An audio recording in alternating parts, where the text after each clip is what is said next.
Hello, and thank you to everyone who was involved in our third webinar for the Wisconsin Immigrant and Refugee Mental Health Network, and for everyone who is viewing the archived version of this webinar. Unfortunately, due to technical difficulties, our original introduction was unable to be recorded, so I'd like to take the chance to reintroduce our speaker for this third webinar. We were fortunate to have Dr. Amy Hilado. Dr. Hilado is an academic researcher and clinician specializing in immigration trauma and refugee immigrant mental health. She is the director of the Refugee One Wellness Program, a mental health program established in 2011 for refugees, asylum seekers, and immigrants in one of the largest resettlement agencies in Illinois. It is the first mental health program in the state that has integrated a home visiting program for trauma-exposed pregnant mothers and families with children under age 3 of refugee and immigrant status. She is also an assistant professor of social work at Northeastern Illinois University, where she serves as a curriculum specialist in human behavior in the social environment and teaches undergraduate and graduate courses on practice with immigrants and refugees and practice with children and families. We are very fortunate to be able to work with Dr. Hilado on our own resources. The Illinois Refugee Mental Health Task Force has been a great resource in helping us to start our own programs here in Wisconsin. And I'll be including the link in the description box down below for both the Illinois Refugee Mental Health Task Force as well as Refugee One. And please stay tuned to the end of this webinar for more information on how to contact the Wisconsin Immigrant and Refugee Mental Health Network and information about our future programming. Without further ado, here is Dr. Hilado. Thank you. And I offer this graph here to show you that the U.S. refugee program has always been a humanitarian program, that we have always responded to crises across the globe. And so as you look at the different peaks and the different colors, it represents conflicts that were happening at any given time. If we look at the numbers in the 80s that span to the 90s, you'll see a lot of the red coming from Asia. This is when the United States was offering refuge for folks coming from Cambodia, from Vietnam. And then you'll see that some of the colors shift between the 90s and the 2000s, where we started to receive more from Africa, former Soviet Union, again in response to crises and just conflicts throughout the world. When we get to the part of the graph that is towards more recent years, 2018, you will see the dramatic drop. This is when executive orders were hit and major halts to the U.S. refugee program. There is no one reason why people flee their country, and oftentimes we see it's a combination of the four migration patterns that you see on this slide. Some will immigrate for economic reasons. They move to find work or find employment opportunities that just can't be secured in their own country of origin. Others will migrate for social reasons, so wanting a better quality of life or to be closer to families and friends who they've been separated from. Political migration is often a common theme in what we're seeing around the world, where we have individuals and entire communities moving to escape political persecution or war or corrupt governance that makes it so that families are separated and it's just not sustainable to be able to find a job. And finally, we are starting to see an increase in environmental migration. So movement because of climate change, corporate development, natural disasters that are either putting crops at risk, there's a lack of resources, and people have no choice but to move because of these reasons. Despite all of the challenges we know that are happening in the field, the conflicts around the world, all the push and pull forces that force communities to move, what we do know is in the stories of those that are able to move to another country, there's incredible resilience. There's a great deal of strength in the face of uncertainty. For those that we have the privilege of serving at Refugee One, we hear their narratives of witnessing and experiencing intense violence, as well as pain and death of loved ones. Many are taking long, perilous journeys with no guarantee of survival, and yet despite it all, there's this intense feeling of hope that will sustain entire communities in the face of these formidable challenges. And so for us, it's critical to understand what's the story, where are these populations coming from, and how can we best serve them? According to the United Nations, the United Nations has really just designated 5 specific regions of the world when we think specific to refugee resettlement. So those who fit the UN definition of what it means to be a refugee. I know that there's a lot of confusion because according to the UN definition, it's a person who, owing to a well-founded fear of persecution, must cross an international border and seek to be registered in a UNHCR designated place. What we know is of the caravans that are coming from Central America, they too are forcibly displaced. They are crossing international borders, but today those communities have not been recognized under this UNHCR definition of refugees. So I'm going to direct your attention to the 5 specific regions that have UNHCR designated status for refugee resettlement in the United States.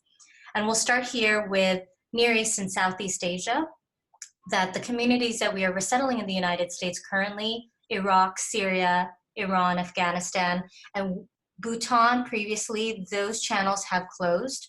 Again, in the current policies, the current socio-political climate, while Iraq, Syria, communities coming from Muslim majority countries, which again came up during executive orders, while they are approved for arrival, we are not seeing the same numbers that we saw even a year ago. The second region is throughout Africa. Right now, the United States is resettling predominantly Congolese, Eritreans, Ethiopians, Somalis, and a handful of Sudanese. In Illinois specifically, we are seeing a surge in new populations coming from the Central African Republic. This is the first time in the last 15 years we've actually resettled anyone from the CAR. So again, French-speaking, Arabic-speaking communities that are coming out of Chad, new population we're seeing in the US.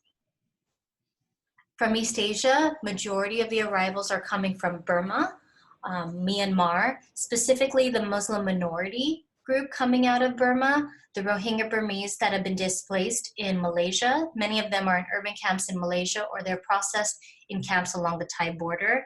To date, we are not resettling those that have been kind of pushed towards Bangladesh. We're hoping that those arrival trends will happen in the coming year. And finally, another region that is eligible for resettlement is Central and Latin America. Of that region, again, only a handful of countries are designated for resettlement. We are seeing arrivals from Cuba, Colombia, Ecuador, and Jamaica.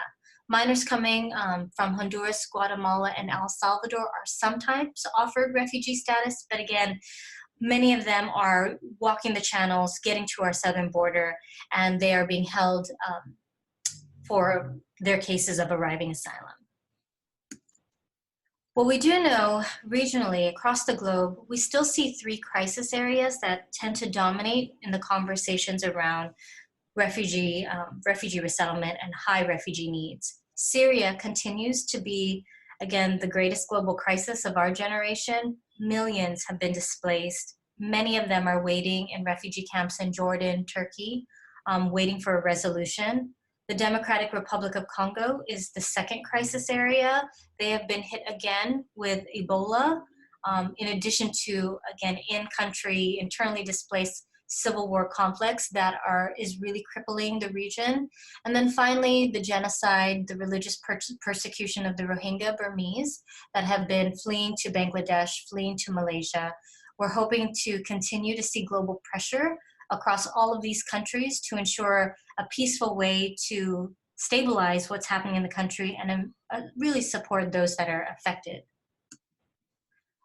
But when it comes to service, when we think about what we're really charged to do, whether you are in the social service, mental health field, adjustment programs, any immigrant or refugee serving program, really for us, when we're working in the area of immigration trauma, we have to recognize that their story of migrating from their country of origin, the experiences in transit, and the experiences upon arrival to life in the United States all have a cumulative effect on how people function. Oftentimes, mental health is a confusing term. It's a hard term for even those of us that have heard it to grapple with.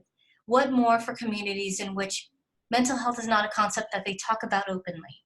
And yet, in the face of immigration trauma, in the face of forcibly displaced persons, communities, that immigration trauma is part of their narrative, we know that there's a compounding effect on how people function as a result, and mental health is core to that. Because when we start to think about immigrants and refugees and their experiences, their collective trauma narrative, there are 5 themes that really do come forward. that many of these communities, they experience this history of fear and uncertainty because that's just part of their narrative. From the time that they were displaced and fleeing their country to the time they await for a resolution, perhaps coming to the United States.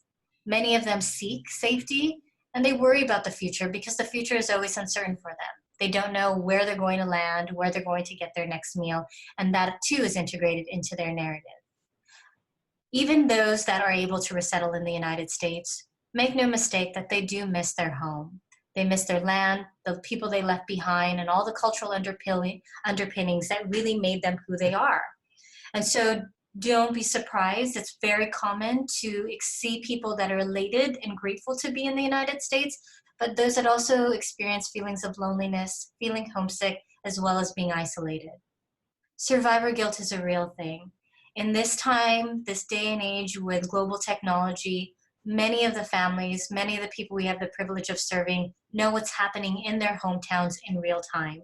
Because of Facebook, Twitter, WhatsApp, they are seeing images of the people they left behind, the communities they left behind. And so survival guilt is certainly there as well. And then we again think about the cumulative impact of these migration experiences and what that does on their mental health, whether they talk about their mental health in terms of physical symptoms or sadness, trauma symptoms. That's all part and integrated into their story that we as professionals need to unpack. And that's where Refugee One and the wellness program has come in. Brianna had introduced Refugee One as one of the largest refugee resettlement agencies here in Illinois, and we've been doing this work since 1982. When the policies were more open to refugee resettlement and supportive of the U.S. refugee program as a humanitarian program, on average, we were resettling 2,500 refugee and immigrants of all ages every single year. Our primary focus as an agency is really to help people that are already resilient to become independent and self-supporting members of their new community, that they can thrive, not simply survive in a new environment and rebuild their lives with that safety and security and the dignity that they deserve. The wellness program, my program, was established in 2011 in response to recognizing that the needs of refugees, those in which trauma is a common narrative of their experience, that we have to put mental health front and center if we're going to think about self-sufficiency plans. We found that as an agency, we would be sending individuals to new jobs, and they would be triggered on the spot by sounds, by images that kept them from thriving in the job. We would put these individuals in English language classes, and then they would have a hard time, understanding the language, being able to concentrate and remember the terms. All of that is a trauma response. And so we realized in 2011, let's put mental health front and center as we think about supporting adjustment and helping people thrive and become self-sufficient. But to do that, we had to define what mental health is. According to SAMHSA, the mentalhealth.gov website, I provided that there, mental health includes our emotional, psychological, and social well-being, that it affects how we think, feel, and act. It helps us determine how we handle stress, how we relate to others, how we make choices, and it's part of every stage of our life, from childhood through adolescence through adulthood. For many of the refugees that we resettle, this is not a definition that they are familiar with, a term that they're familiar with. They oftentimes hear the term mental health and they automatically associate it with something bad, a negative connotation. It's about being crazy, or it's a product of a moral failing, something you did wrong. In some cases, people just speak of it as a gift or something that just is. In addition to this, we recognize that a lot of communities, they don't necessarily think about the emotions, but they think about the physical symptoms, chronic headaches, chronic back pains, tingling sensations. More so than that, if anyone does experience these symptoms, it's a private matter. It's something that's kept within the family, kept within the community, and certainly not something spoken about with someone that is unfamiliar to that space, that family space. In some situations, in some scenarios, we find that many people don't even realize that they're exhibiting poor symptoms because it's so pervasive in their community. Everyone has nightmares. Everyone is sad. Everyone has the shakes because it's a collective experience. How we oftentimes explain mental health to refugee arrivals at our agency is we say, we want you to feel all emotions. We want you to feel happiness and sadness and frustration and anger and joy. but we won't want you to be dominated by any of those one emotions at any given time. We want you to have thriving relationships, to get along with your family members, your friends, your relatives, to be able to make good choices at work. But when you find that it's hard to do that for whatever reason, maybe it's a physical symptom, maybe it's your mood, that's where we can provide services. We can give you strategies to help you navigate those big emotions, those symptoms that are making it hard for you to thrive. What we see in practice are these symptoms. Without going into DSM diagnoses, these are the most common symptoms that we see in our mental health practice. Prolonged sadness with very poor coping skills. We see quite a bit of increased anxiety, and then very low thresholds for frustration. So easily angered by sounds, by people talking, by situations. We see variable patterns in terms of sleep and appetite. So it could be extremes: sleeping too much, sleeping too little, eating too much, eating too little. Difficulty concentrating is a hallmark of post-traumatic stress disorder. We also see conversations around suicidality, an increase in intimate partner and family violence. And when we think about domestic violence, it's about power of control. I wouldn't necessarily make that correlation, but what I will say that anger is a very accessible emotion. And when you cannot direct your anger at a government or a soldier or a situation, it's easy for that anger to be displaced on the people closest to you. That tends to be family. In some cases, we also see substance abuse on the rise and also diagnosable mental illnesses amongst our arrivals. Somatic symptoms is something that I mentioned briefly, and I want to be clear that this is probably the most common first symptom that you will see as people speak about their trauma narrative, that they may share feelings of chronic pain and headache, tingling, burning sensations in their extremities. Maybe it's a rapid heartbeat, persistent coughs, persistent fever. What we recognize is, again, if you're not a physician, it's important for us to rule out medical conditions. But when all the necessary tests are done, cardiologists, neurologists, then it's important to provide the education of understanding the nature of their symptoms that's safe and accessible, but highlights that it is a mental health problem rather than a physical ailment. On this chart, I map out some of the trends that we've seen. This was from the period, the first 5 years that the wellness program was open, and the populations that we were serving. And as you can see, across country, from Iraq down to Colombia, the symptoms are presented very differently. We can follow DSM-5 diagnoses, but it also comes down to how people understand and articulate their symptoms. If I may, I'll highlight the distinction between what we see in Syria versus the Burmese. Syrians are able to talk about the prolonged sadness, the lack of interest in doing things that gave them joy in the past, the difficulty concentrating, hallmark of PTSD. They also speak in terms of somatic symptoms. And for them, they oftentimes wanted to be an individual therapy. It was about privacy, not sharing their symptoms with anyone that was outside of their community. They also were very much open to psychiatric services and medication because that was something they too were accustomed to in their country of origin. Once they were stabilized, they were then open to sharing their experiences in a group. The Burmese, on the other hand, more likely to speak about their symptoms in terms of free-flowing anxiety, just being uncomfortable in their space. Some of them struggled with substance abuse. Some of them also spoke about somatic symptoms, so chronic headaches, chronic back pain. For them, individual treatment was too intense, too vulnerable, and as they were incredibly polite and said they would come back for treatment, oftentimes they would stop coming after 2 or 3 sessions because it was too intense. But when we put them in group settings where they can give testimony to their experiences in a safe group, they would thrive. They would want to come back. They would never want groups to end. And for them, psychoeducation was key, to explain why they were having the symptoms that they were experiencing and how to actually create those strategies for making those symptoms less invasive, less, distracting for them, to be more functional. That was critical to their healing. And know that every culture you encounter, you will see some of these distinctions, some parallels, but also some distinctions that we want to keep an eye on if we want to be culturally sensitive and effective in our work. I would be remiss if I didn't think about the young children. We see a generation of young children and youth who are growing up exposed to war, whether it's in displaced countries, in transit, adjusting to life in a new country. And what we know is that when young children don't have parents who can model self-regulation, who can model good coping and strategies for dealing with stress, when parents are struggling with mental health problems so that they're just not tuned into their children's needs, we see young children, young youth struggle in the absence of that modeling. We see them struggle when they start preschool and they are not able to manage big emotions. When we see those lessons, those challenges follow them through kindergarten, K through 12 and beyond. And so what does poor mental health look like in very young children? The National Childhood Traumatic Stress Network also uses the term infant early childhood mental health. And what we know in the field is that this really refers to social emotional development in young children.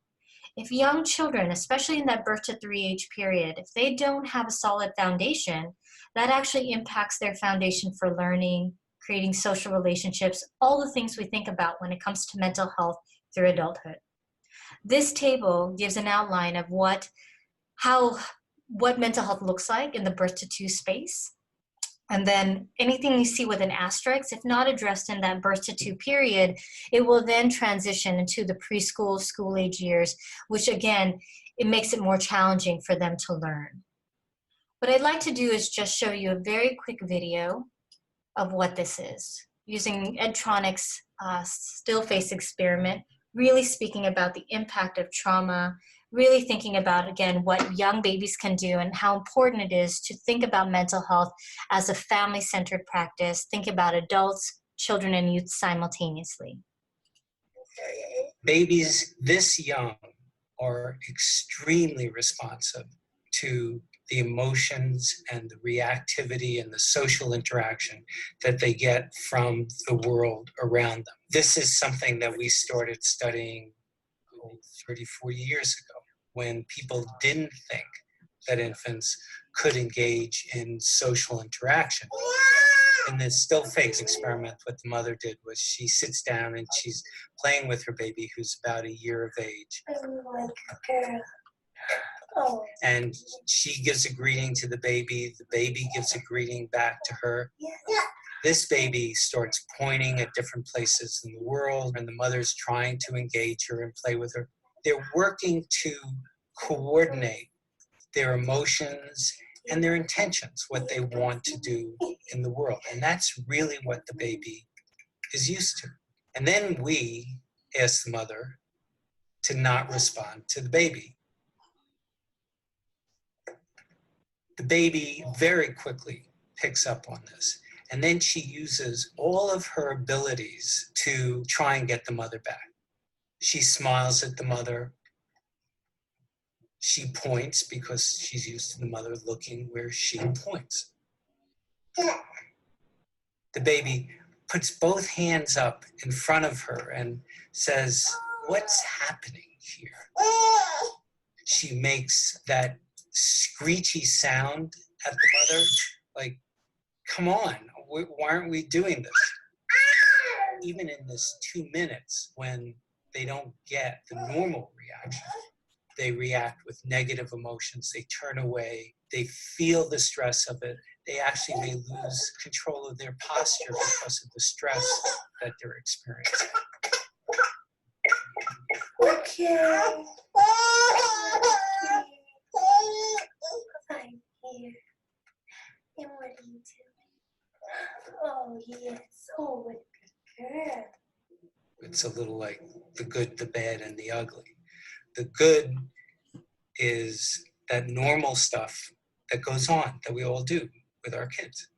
The bad is when something bad happens, but the infant can overcome it. After all, when you stop the still face, the mother and the baby start to play again. The ugly is when you don't give the child any chance to get back to the good. There's no reparation, and they're stuck in that really ugly situation. So a powerful video that speaks directly to this topic of infant early childhood mental health. As a mother of very young children, I can't imagine being able to do that experiment myself. But again, in even the most typical and most ideal circumstances, we know that young babies, young toddlers, they need a caring, compassionate, tuned in adult to be able to manage their emotions.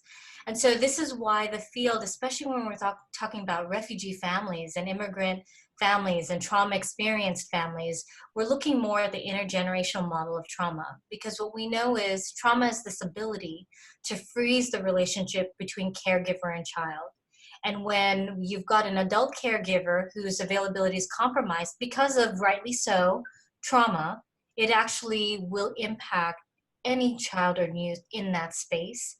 And so that's why we talk about mental health being important across the lifespan, that it is critical we think about it from pregnancy through older adulthood, and think about strategies to support mental health at all of these areas of development. Because again, we're talking about wanting to build strong, healthy, thriving communities.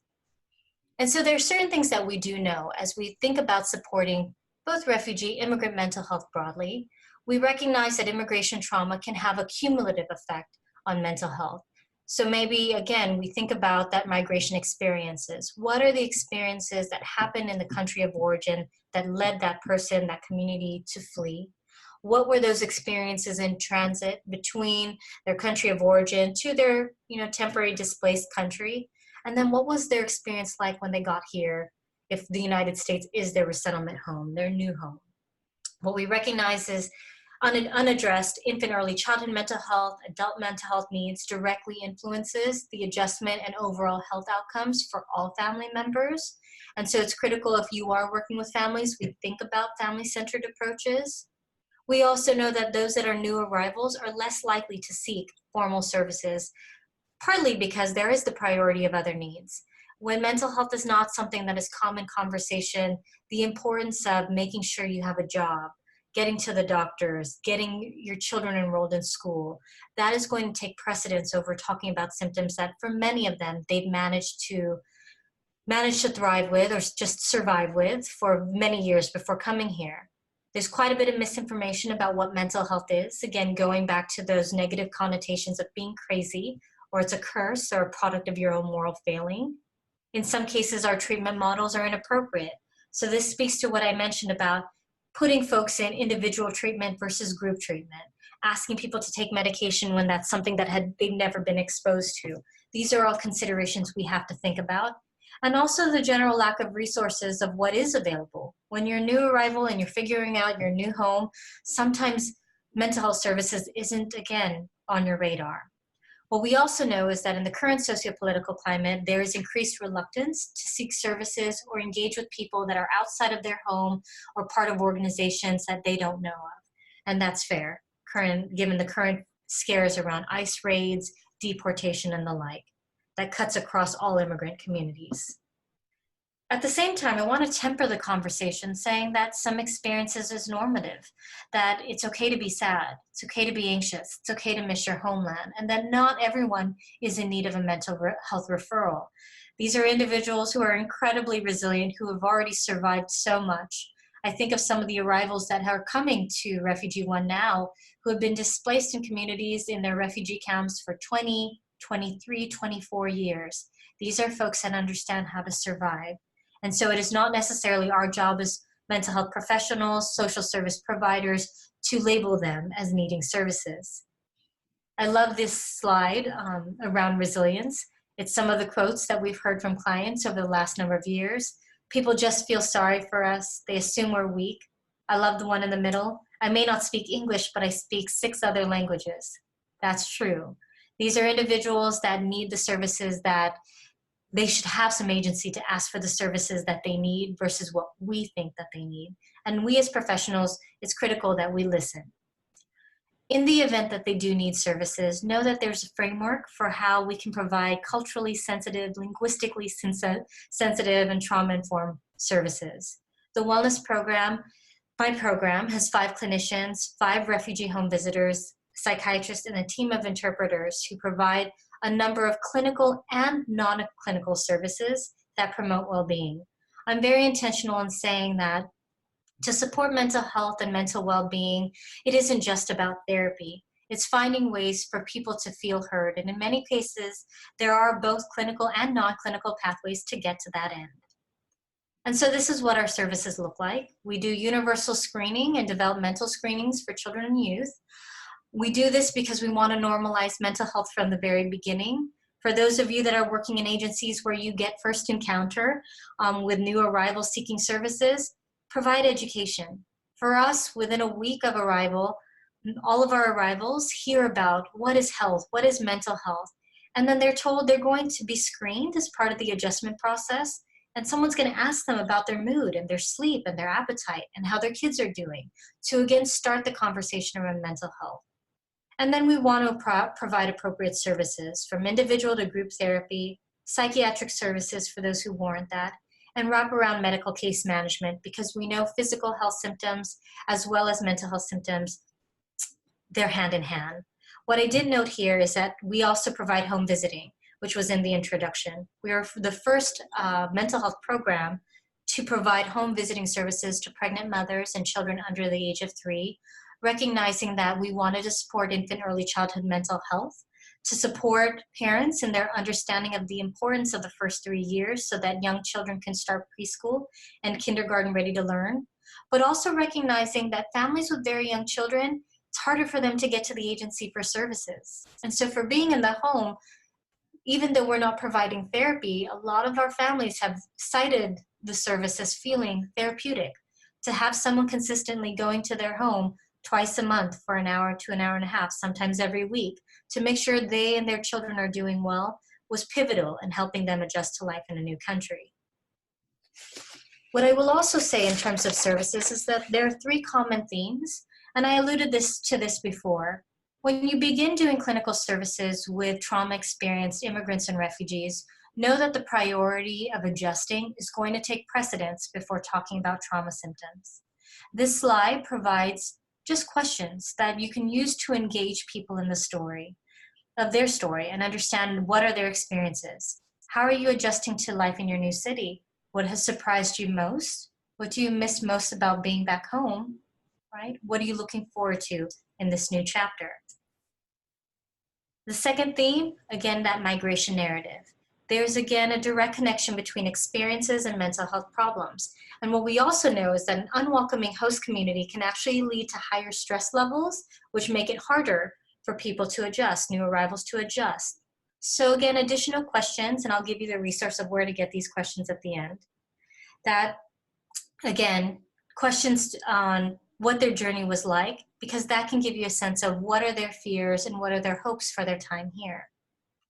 And finally, experiences of profound loss. What we know is that trauma is a loss to one's sense of personhood and the social bonds that tie them. And so thinking about their migration experience, we want to unpack and really validate and give testimony to the fact that loss and trauma is a part of their experience, that we honor their resilience, and that we will give them strategies to support them as they continue to heal. This slide provides an overview of the most common evidence-based treatment approaches that I would encourage you to explore if you continue to do professional development in this area. Trauma-focused cognitive behavioral therapy, narrative approaches have been very effective for those communities that very much want to operate in the here and now, think about solutions of moving themselves forward, and really recrafting the narrative so it's not so deficit-based. For those that are working with families that have young children under the age of 6, child-parent psychotherapy is a phenomenal treatment approach in which it works with both parent and child simultaneously to restore that relationship so that parent and child can heal together. Mindfulness approaches, again, and then this goes hand in hand with restorative movement, somatic focused therapies, that there's more and more understanding of the mind and body connection. Because somatic symptoms are so prevalent amongst refugee and immigrant populations, the strategies that are embodied in somatic focus, restorative movement, mindfulness approaches, thinking about breathing so that you're more responsive versus reactive, these are strategies that are really becoming more popular because they're so effective with trauma experienced populations. And then finally, home visiting as a potential service. The next couple of slides I'm going to go quickly through gives you just a taste for how there is going to be distinction depending on the populations you serve.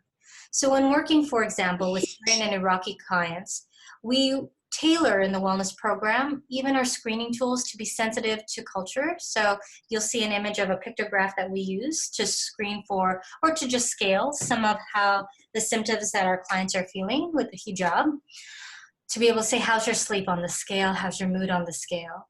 What we recognize is certain communities, they remain in an active state of trauma because they have access to the information in real time of what's happening in their country of origin through Facebook, WhatsApp, and the like. Many of them can articulate symptoms that are in line with our DSM-5 because they have greater exposure to the medical field and medication in general, and they tend to be much more responsive and open to treatment modalities. You just need to provide the follow-through.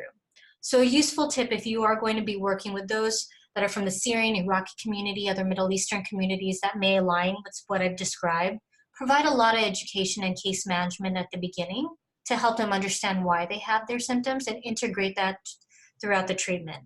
What we've seen in our work is that they tend to do very well with narrative exposure therapy, trauma-focused CBT, as well as kind of mindfulness strategies in medicine. Going alongside with our crisis regions, for our Burmese clients, they look very different. They disclose very little about their trauma because many of them have had prolonged stays away from their displaced country, and their focus is primarily on moving forward and helping their children move forward.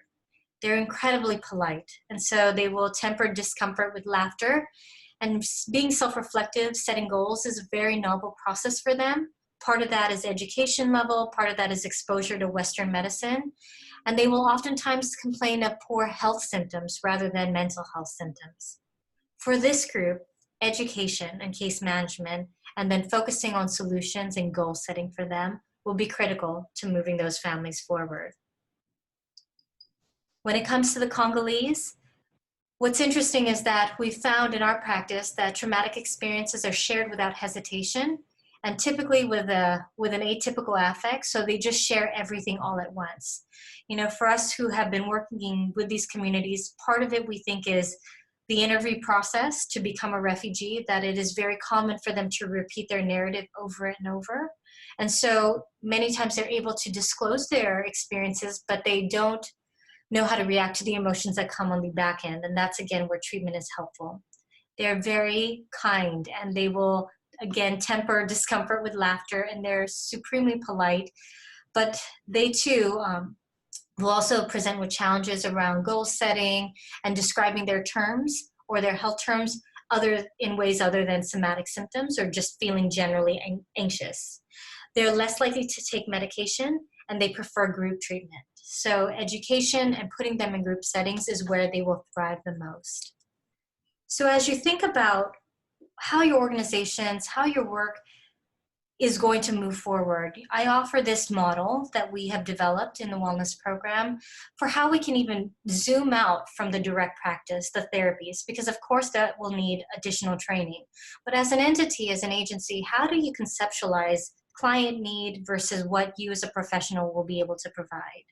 If you look at the client along the top side of this graphic, 3 different stages, 3 orders of priorities. We know that stage 1 is going to be meeting those basic needs, followed by stabilizing health needs, and then at that point, they will be then ready to speak to their mental health needs.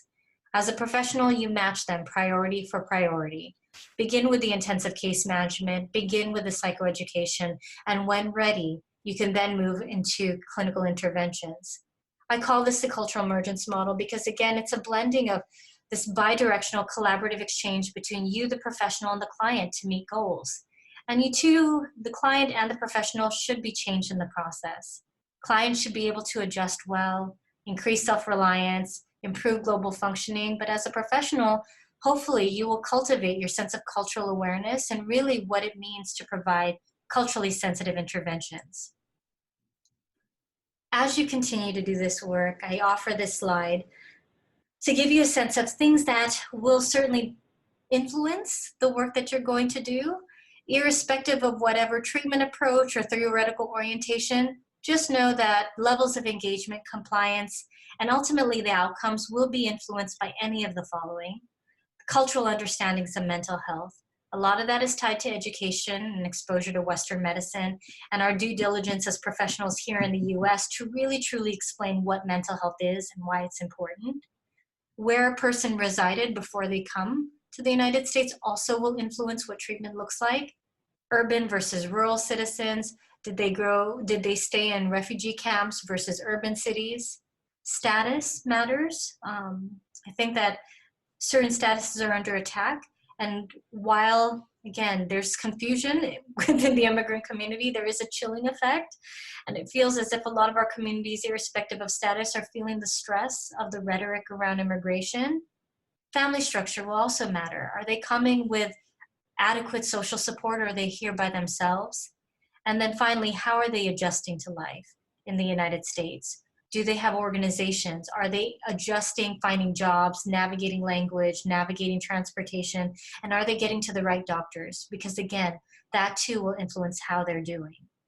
For many of us who have been trained here in the US, oftentimes we say client-directed practice is critical, but know that in doing this work at the outset, you might have to be a little bit more directive in your work to provide that education, to set the tone, but always ensuring that what the client wishes is always at the forefront of your priorities.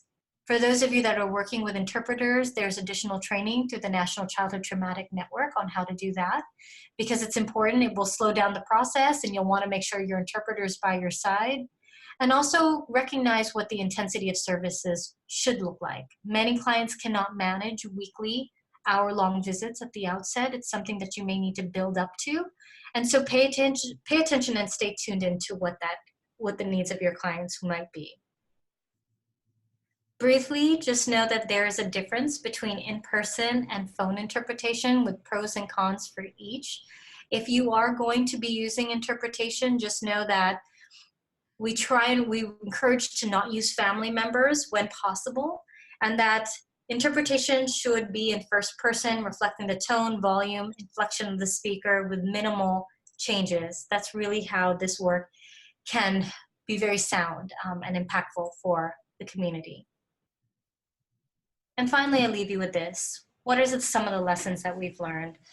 We recognize that immigration trauma is critical to understanding just the experiences of those that we serve in the immigrant and refugee community, that there are clinical and non-clinical pathways to support mental well-being in these communities, and irrespective of your treatment approach, know that a relationship is going to be critical.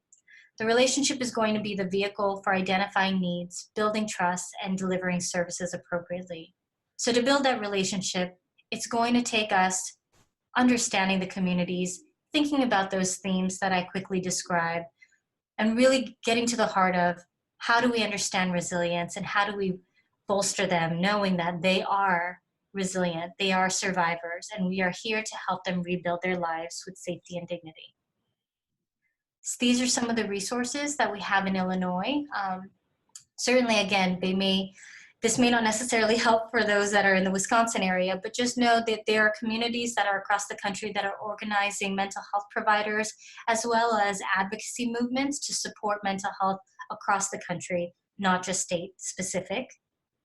And in terms of the questions, I'm going to be referencing the third bullet point. This is a book that I co-wrote, co-edited with a number of amazing peers of mine that have been doing this work, clinical work with immigrants and refugees for a number of years. So there's different chapters on practice with individuals, with groups, with children, with LGBTQ identifying immigrants and refugees. So feel free to find that resource if you are of interest, if it's of interest to you. And finally, my contact information. At this time, I'd like to open the floor for what remaining time we have for questions and answers.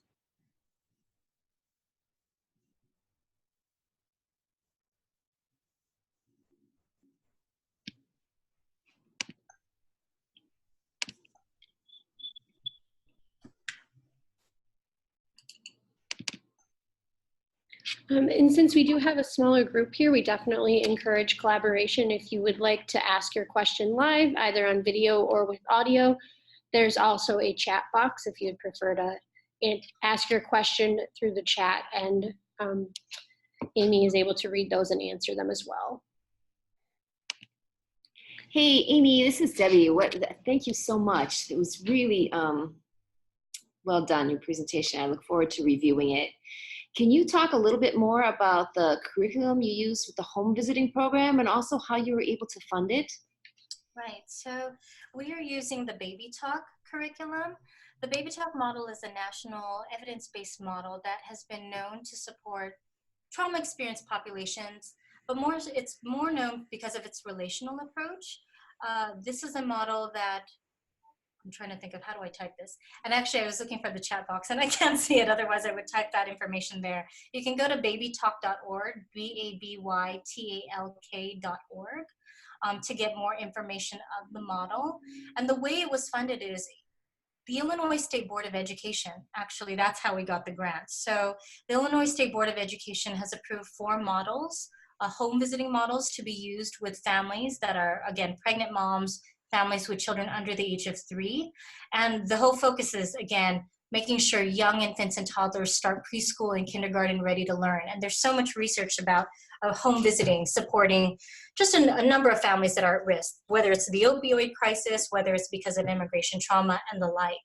And so I had actually gone to the Illinois State Board of Education and asked them if they would be interested or willing to partner in providing, because again, home visiting is oftentimes tied to early childhood programs, but whether they would give it to a mental health program with the argument of, again, we need to support infant early childhood mental health. They took a leap of faith and they gave us a grant. And so that's actually how we're operating.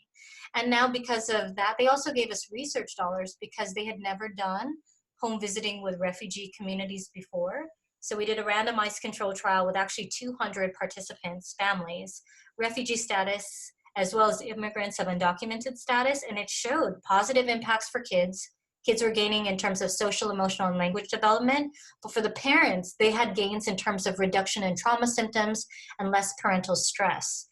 And so a lot of the work we're doing now is let's get home visiting programs into immigrant and refugee serving organizations because we're finding that there is a positive impact. And that's a non-clinical pathway that's experienced as therapeutic. A lot of them said that. It's not therapy, but they experience it as therapeutic. And in this climate where some families don't want to go out to an agency, it actually is the most effective way of getting to the most at risk. That's great.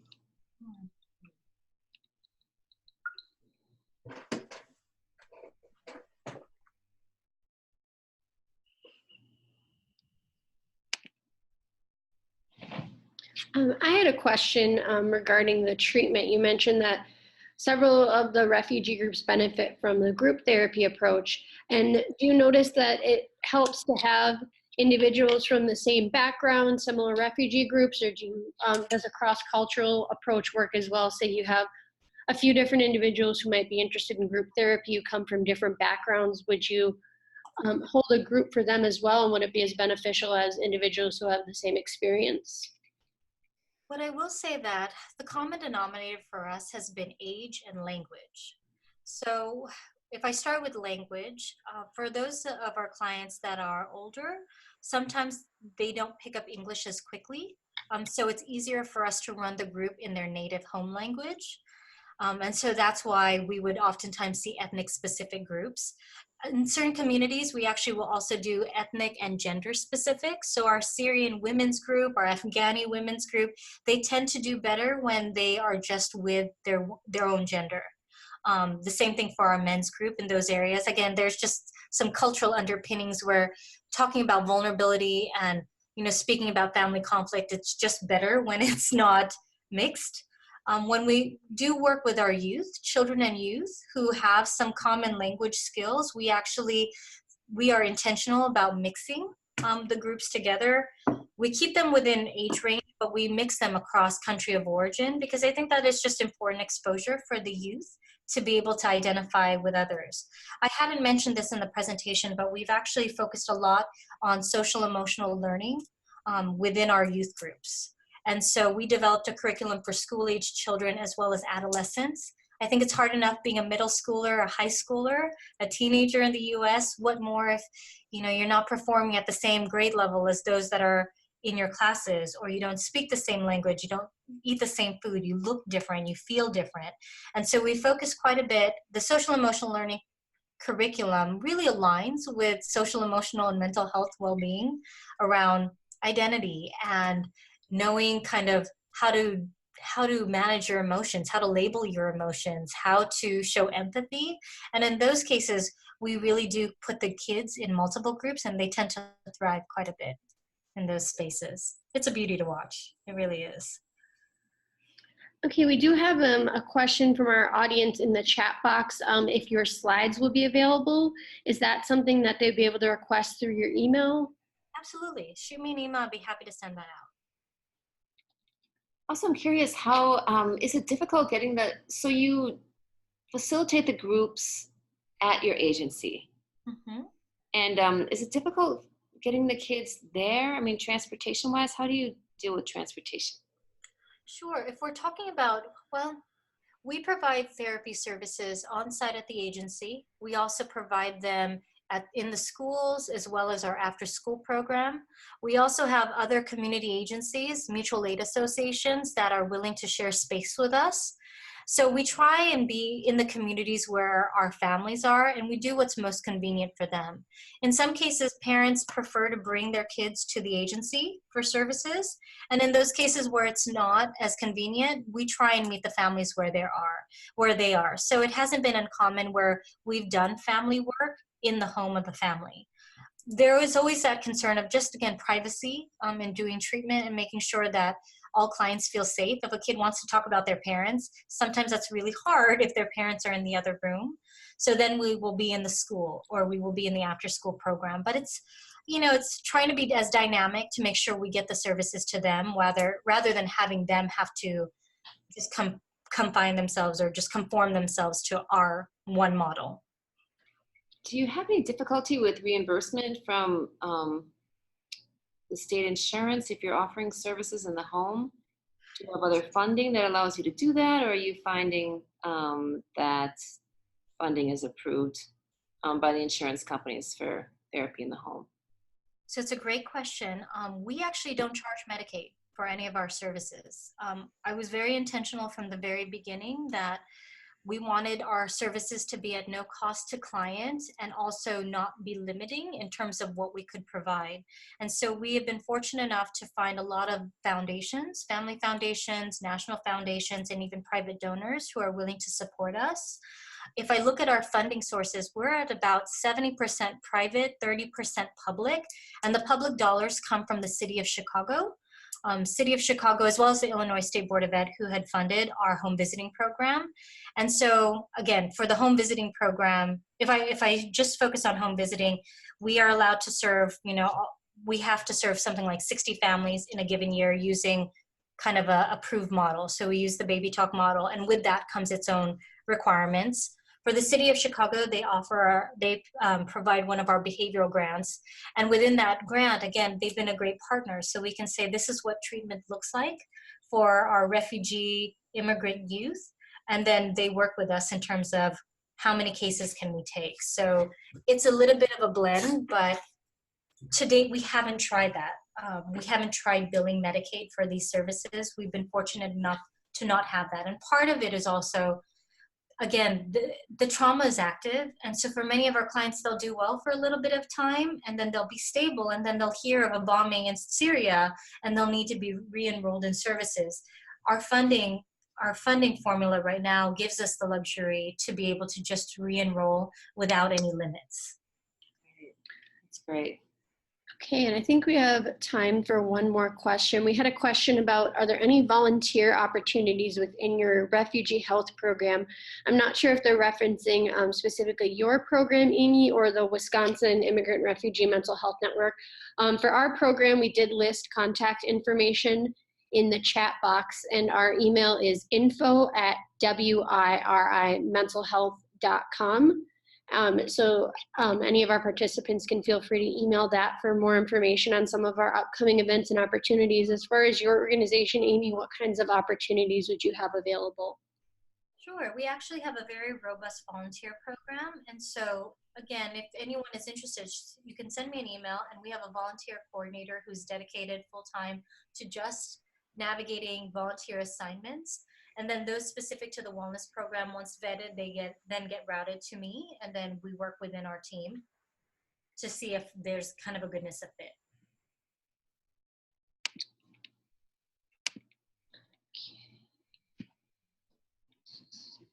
Oh, wonderful. It looks like we're over time.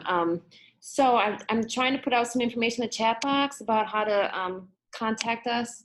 As Brianna had said, we're just starting to expand this. There's been a sort of formal/informal network for people working on refugee mental health in Milwaukee for a long time, or in Wisconsin for a long time, and we're trying to expand that and make it more formal. So please email us if you're not on our email list and you'd like to be on our email list. And October 11th, we'll be meeting at Dr. Sebastian's in Milwaukee for most of the day. And we plan to have webinars every month. And we're bringing a guest speaker, a psychiatrist, in November, a Lebanese American psychiatrist who does a lot of work with refugees. So stay tuned for that. And if you have any questions, let us know. Great, and thank you so much, Amy, again for being our speaker today. We're so thankful to have not only your help, but also the Illinois Refugee Mental Health Task Force helping us with finding resources for our organization, helping us to get started. I've been so fortunate to be able to intern this summer with this organization, and I'm really excited about the work that we're doing here in Milwaukee. As Debbie mentioned, we do have some more events coming up. We're planning to continue this webinar series. We're always looking for speakers, and if you'd like more information, feel free to email us at info@wirimentalhealth.com. And two more things. Amy is actually joining us again, and she may be able to come in person October 1st to talk about trauma-informed care in the refugee adjustment process. And also, I said Lebanese, actually the psychiatrist is Libyan, sorry about that. His name is Dr. Omar Rita, and he has a website. He's written a book called Untangled. All right, I think that's it. Thank you, everyone. Great. Sorry we went over. Thank you so much for joining us. Thank you, Amy. You're welcome. Looking forward to seeing everyone October 1st. Likewise. Great. Thank you. Bye-bye.